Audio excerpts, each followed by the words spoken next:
Hello everyone, ఈరోజు మనం easy and simple mushroom pulao ఎలా తయారు చేసుకోవాలో చూద్దామండి. ఈ పులావ్ చాలా టేస్టీగా ఇంకా చాలా సింపుల్గా ఉంటుందండి.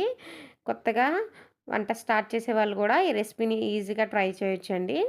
ఎలా చేసుకోవాలో చూద్దాం. ముందుగా నేను ఇక్కడ 250 గ్రామ్స్ మష్రూమ్స్ అనేవి తీసుకున్నానండి. ఇవి బయట మార్కెట్లో ఎక్కడ పడితే అక్కడే దొరుకుతూ ఉంటాయి. వీటిని బాగా క్లీన్ చేసుకోవాలండి. క్లీనింగ్ ఎలా చేసుకోవాలో కూడా మీకు చూపిస్తాను.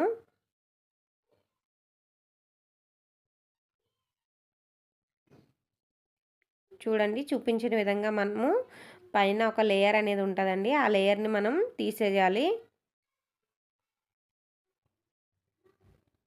ఈ మష్రూమ్ పులావ్ చాలా టేస్టీగా ఉంటుందండి. మీరు ఎప్పుడైనా ట్రై చేశారా? ట్రై చేస్తే నాకు కమెంట్లో తెలపండి. చూపించిన విధంగా మష్రూమ్స్ అన్నీ కూడా బాగా క్లీన్ చేసుకోవాలండి.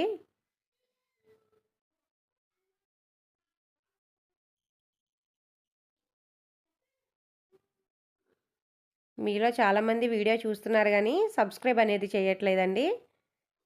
ఇప్పుడు మనం అన్నిటికీ కూడా నేను తొక్కలు అనేవి తీసేసానండి.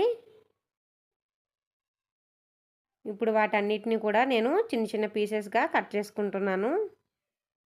మరీ చిన్నవిగా కాకుండా మరీ పెద్దవిగా కాకుండా మీడియం సైజులో కట్ చేసుకోండి.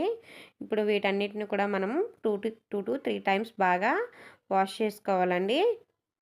నేను ఇప్పుడు వాష్ చేసి పెట్టుకున్నానండి. ఇప్పుడైతే నెక్స్ట్ ప్రాసెస్లోకి వెళ్ళిపోదాం.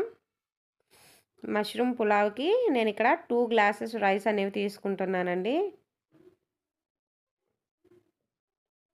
ఈ బియ్యాన్ని మనము 2 టైమ్స్ బాగా వాష్ చేసి పెట్టుకోవాలి.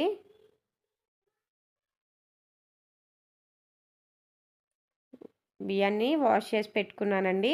ఇప్పుడు మనం ఇందులో కొద్దిగా వాటర్ అనేవి వేసి బియ్యాన్ని ఒక అరగంట సేపు నానబెట్టాలండి. బియ్యం బేగా నానితే మనకి తొందరగా అయిపోతుంది. ఇప్పుడు ఇందులోకి మనకు కావాల్సిన ఆనియన్ ఇంకా మిర్చి కావాలండి. మీడియం సైజు అయితే 2 ఉల్లిపాయలు కావాలి. వీటిని నేను సన్నగా పొడవుగా కట్ చేసుకుంటున్నాను.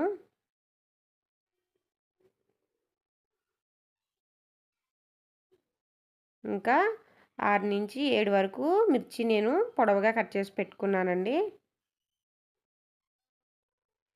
ఇప్పుడు నెక్స్ట్ ఈ పులావ్లోకి బిర్యానీ సామాన్లు తీసుకుంటున్నాను. కొద్దిగా మిరియాలు, దాల్చిన చెక్క, పువ్వులు, లవంగాలు, 2 యాలకులు, షాజీరా ఇంకా బిర్యానీ ఆకు ఇలా రెడీగా పెట్టుకుంటే మనకి ప్రాసెస్ అనేది ఈజీగా అయిపోతుంది.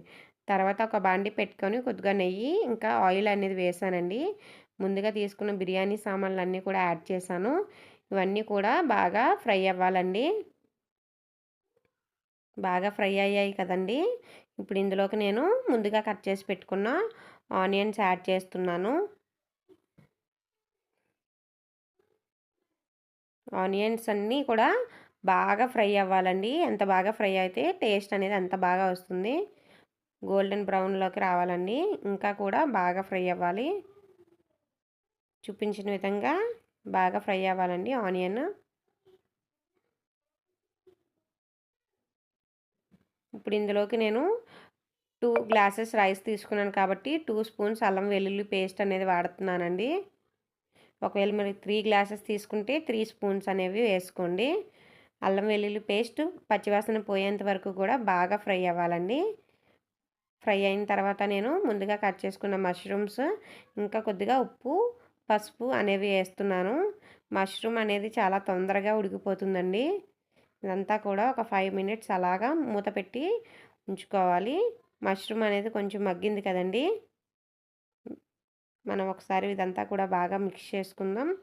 ఇంకొక 2 to 3 మినిట్స్ బాగా ఫ్రై చేసుకుందామండి.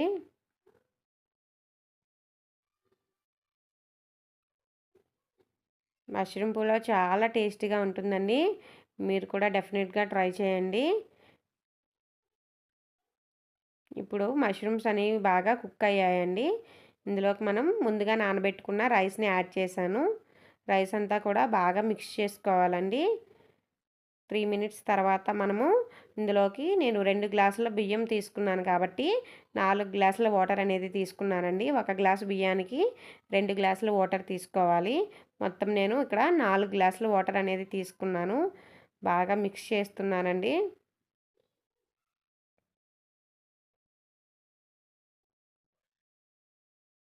ఇందులోనే మనము సాల్ట్ అనేది చూసుకోవాలండి. ఆల్రెడీ ముందు కొద్దిగా వేసాను కాబట్టి ఇప్పుడు కొంచెం వేస్తున్నాను. ఇంకా కొత్తిమీర తరుగు కూడా వేస్తున్నాను. ఇదంతా కూడా ఒకసారి మిక్స్ చేసుకొని మనం మూత అయితే పెట్టుకుందామండి. రైస్ అనేది బాగా ఉడకాలి. మంట అనేది మరీ హై కాకుండా, లో కాకుండా మీడియం ఫ్లేమ్‌లో పెట్టుకోండి.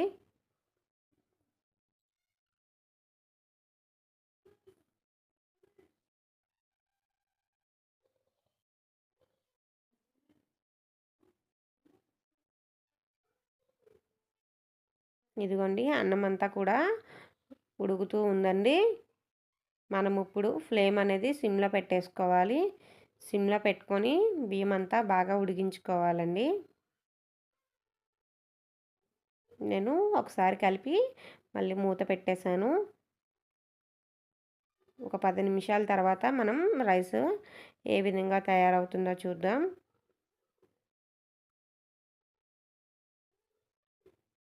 ఇదిగోండి మన రైస్ ఆల్మోస్ట్ కుక్ అయిపోయింది.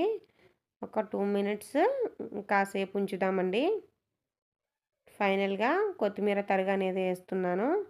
అంతే అండి. చాలా easy and simple and different taste అండి మష్రూమ్ పులావ్. మీరు తప్పకుండా ట్రై చేయండి. ట్రై చేసి నాకు ఎలా ఉందో అనేది కామెంట్ సెక్షన్‌లో తెలపండి. మీకు గనుక ఈ వీడియో నచ్చినట్లయితే ప్లీజ్ లైక్ చేసి, షేర్ చేసి, సబ్స్క్రైబ్ అనేది చేసుకోండి. వీడియో అనేది స్కిప్ చేయకుండా ఫుల్‌గా చూస్తే మీకు డీటెయిల్డ్‌గా అర్థమవుతుందండి ఏ రెసిపీ అయినా సరే. థ్యాంక్స్ ఫర్ వాచింగ్ అండి. జయారెడ్డి తెలుగు ఛానల్.